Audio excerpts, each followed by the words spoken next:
ఇక వైసీపీకి షాకుల మీద షాకులు తగులుతున్నాయి. ఏపీ మాజీ సీఎం వైఎస్ జగన్ కు అత్యంత సన్నిహితుడు రాజ్యసభ ఎంపీ మోపిదేవి వెంకటరమణ బీదా మస్తానరావు పార్టీకి రాజీనామా చేశారు. మరో 2 రోజుల్లో టీడీపీ తీర్థం పుచ్చుకోవడానికి సిద్ధంగా ఉన్నారు. ఇప్పటికే పొన్నూరు ఎమ్మెల్యే కిలారు రోషయ్య, గుంటూరు ఎమ్మెల్యే మద్దరి గిరిధర్, మాజీ ఉప ముఖ్యమంత్రి ఆల నాని కూడా చేరారు. మొన్న ఎమ్మెల్సీ పోతుల సునీత పార్టీకి రాజీనామా కూడా చేసేశారు. ఇదే బాటలో మరికొంతమంది వైసీపీ ఎమ్మెల్యేలు, ఎంపీలు ఉన్నట్టు పొలిటికల్ సర్కిల్స్లో గట్టిగా ప్రచారం జరుగుతోంది. ఇక అదే రూట్లో మరికొందరు వైసీపీకి చెందిన ఎంపీలు, ఎమ్మెల్యేలు కూడా జంప్ జిల్లాని కావడానికి సన్నద్ధం అవుతున్నట్టు సమాచారం. అసెంబ్లీ ఎన్నికల్లో వైసీపీ గెలిచిందే 11 మంది ఎమ్మెల్యే సీట్లు. వారిలో జగన్ మినహా ఉన్నది 10 మంది ఎమ్మెల్యేలు. మరి వారిలో ఎంతమంది పార్టీ మారే ఆలోచనలో ఉన్నారో తెలియాలి. ఇక ఎంపీలు సైతం ముఖ్యంగా రాజ్యసభ నుండి ఎవరెవరు పార్టీ నుండి జంప్ అవుతారో అన్నది ఇప్పుడు ఏపీ పాలిటిక్స్లో ఆసక్తికరంగా మారింది. వీరిలో సింహభాగం టీడీపీ వైపే చూస్తున్నా కొంతమంది మాత్రం జనసేన, బీజేపీలో బాట పట్టేందుకు కూడా ఎదురు చూస్తున్నట్టు ఆయా పార్టీల వర్గాలు చెబుతున్నాయి. ఇక మరింత సమాచారం మా గుంటూరు ప్రతినిధి పవన్ లైవ్ ద్వారా అందిస్తారు. పవన్, ఆపరేషన్ ఆకర్ష్ విషయానికి వస్తే ఇక గుంటూరు వైపుగా చూస్తే అంటే ఎవరెవరు క్యూలో సిద్ధంగా ఉన్నారు కూటమిలో చేరడానికి? Good evening Santoshi. మొత్తానికి ఆంధ్రప్రదేశ్ లో సార్వత్రిక ఎన్నికల్లో వైసీపీ ఓటమి చవిచూసిన తర్వాత అయితే మాత్రం ఇక వైసీపీ సంబంధించినటువంటి సీట్లు గెలిచినటువంటి 11 సీట్లు కూడా ఖాళీ అయ్యే విధంగా కూడా కనిపిస్తా ఉన్నాయి. చూసుకోవచ్చు, ఏదైతే ఓటమి తర్వాత మాజీ ఎమ్మెల్యేలుగా ఉన్నటువంటి వారంతా కూడా తమ రాజకీయ భవిష్యత్తు, అదేవిధంగా తమ భవిష్యత్తును చూసుకునేందుకు కూడా పూర్తి స్థాయిలో ఇప్పటికే తెలుగుదేశం పార్టీ వైపు వలసలు వెళ్తున్నటువంటి పరిస్థితి కూడా కనిపిస్తా ఉంది. మరి ఈ నేపథ్యంలోనే చూసాం, తాజాగా ఉమ్మడి గుంటూరు జిల్లాలో చూసుకున్నట్టయితే మాత్రం నిజంగా వైసీపీకి ఒక భారీ షాక్ తగిలిందనే చెప్పాలి.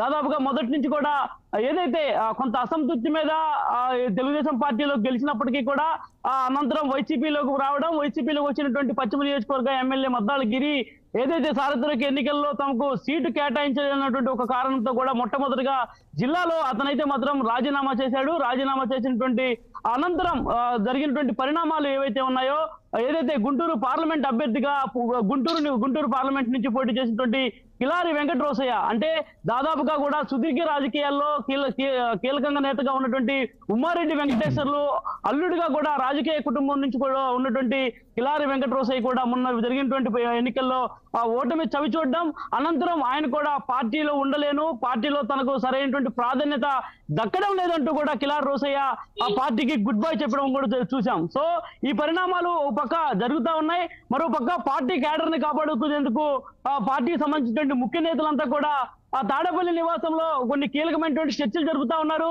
అదేవిధంగా అధినేత జగన్మోహన్ రెడ్డి కూడా ఇప్పటికే దాదాపు తాడేపల్లి నివాసంలో ఓటమి చవి చూసిన తర్వాత కూడా ఒకసారి మాత్రమే ఆ పార్టీలో ఉన్నటువంటి నేతలతో కూడా సమాయత్తం చేస్తూ ఒక సమావేశాన్ని కూడా ఏర్పాటు చేశారు. కానీ ఎక్కడా కూడా క్యాడర్ ని పట్టుకొచ్చే విధంగా జగన్మోహన్ రెడ్డి అయితే మాత్రం ప్రయత్నం చేయట్లేదనేటువంటి ఒక కారణంతో ఈ రోజు పెద్ద మొత్తంలో కూడా వైసీపీని వీడేందుకు మాజీ మంత్రులు కావచ్చు, ఎంపీలు కూడా కావచ్చు, అదేవిధంగా చోటా మోటా సంబంధించిన నేతలు కూడా ఎవరు వైసీపీ వైపు వెళ్తున్నటువంటి పరిస్థితి అయితే మాత్రం కనిపించడం లేదు. దాదాపుగా వైసీపీ క్యాడర్ మొత్తం కూడా ఇప్పటికే ఖాళీ అయిపోతా ఉంది.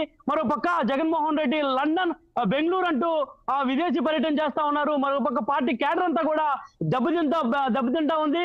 అదేవిధంగా గతంలో ప్రభుత్వ సలహాదారుగా పనిచేసినటువంటి సజ్జల రామకృష్ణారెడ్డి ప్రస్తుతం అజ్ఞాతంలోనే ఉన్నారు. ఆయన ఎక్కడా కూడా సార్వత్రిక ఎన్నికలు అయిపోయిన తర్వాత ఓటమి చవి చూసిన తర్వాత కూడా మీడియాతో మాట్లాడినటువంటి దాఖలాలు కూడా ఎక్కడా లేవు. సో ఈ నేపథ్యంలోనే పార్టీలో ఉన్నటువంటి అధినాయకులే లేనప్పుడు మేము పార్టీలో ఉండడం అవసరమా, తమ రాజకీయ భవిష్యత్తు చూసుకోవడం మంచిది అంటూ కూడా పెద్ద మొత్తంలో వైకాపా సంబంధించినటువంటి నేతలంతా కూడా ఇప్పటికే టీడీపీ వైపు మొగ్గు చూపుతున్నటువంటి పరిస్థితి కూడా కనిపిస్తా ఉంది.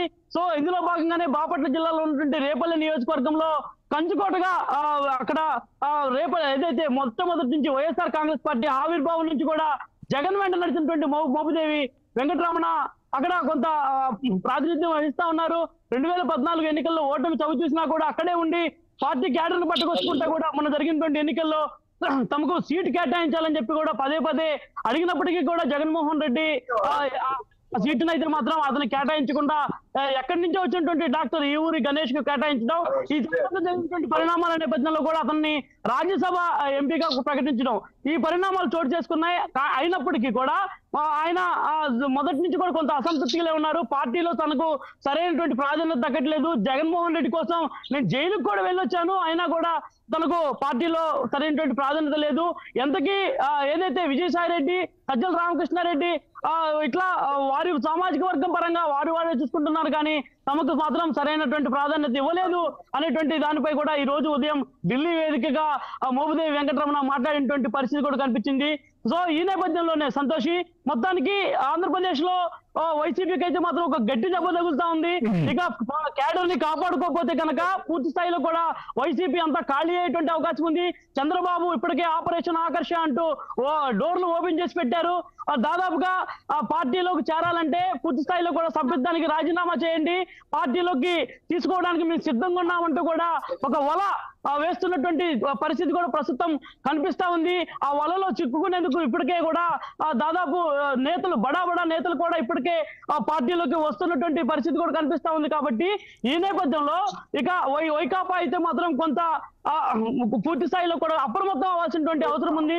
పార్టీ క్యాడర్ ని కాపాడుకోవాల్సినటువంటి అవసరం ఉంది. జగన్మోహన్ రెడ్డి విదేశీ పర్యటనలు మానుకొని తాడేపల్లి క్యాంపు కార్యాలయంలో ఎప్పటికప్పుడు నేతలతో కూడా సంప్రదింపులు జరపాలి. సంప్రదింపులు జరిపి పార్టీ క్యాడర్ ని కూడా కాపాడుకోకపోతే మాత్రం రానున్న రోజుల్లో వైసీపీకి అయితే మాత్రం ఆంధ్రప్రదేశ్ లో మరింత దెబ్బ తగలిపోతా ఉంది. దాదాపుగా ఇప్పటికే రాజ్యసభ సభ్యులు బీదా మస్తాన్ రావుతో పాటు మోపిదేవి వెంకటరమణ కూడా పార్టీ సభ్యత్వానికి రాజీనామా చేస్తూ ఈ రోజు ఉదయం కూడా ఒక సంచలన నిర్ణయం తీసుకున్నారు. మరి అదే విధంగా అదే బాటలో మరికొంతమంది సీనియర్ నేతలు అయోధ్యరామ్ రెడ్డి కూడా అదే బాటలో వెళ్ళిపోతా ఉన్నారని కూడా సమాచారం అంతా ఉంది. మరి అదే విధంగా మాజీ హోంశాఖ మంత్రిగా పనిచేసినటువంటి మేఘతోటి సుచరిత కూడా అదే బాటలో ప్రయాణం కాబోతుందనుకున్నటువంటి సంకేతాలు కూడా ప్రస్తుతం ఇప్పటికే వినిపిస్తా ఉన్నాయి. దీనిపై ఇప్పటికే కూడా ఏదైతే కేంద్రంలో ఉన్నటువంటి భారతీయ జనతా పార్టీ సంబంధించిన కేంద్ర పెద్దలతో కొంత పూర్తి స్థాయిలో సంప్రదింపులు చేస్తున్నట్టు కూడా సమాచారం ఉంది. కాబట్టి ఇక పార్టీని కాపాడుకోవాల్సినటువంటి బాధ్యత జగన్మోహన్ రెడ్డిపై ఉందనేది కూడా స్పష్టంగా అర్థమవుతా ఉంది. Santoshini. Right Pawan, thanks for the live details. Thank you.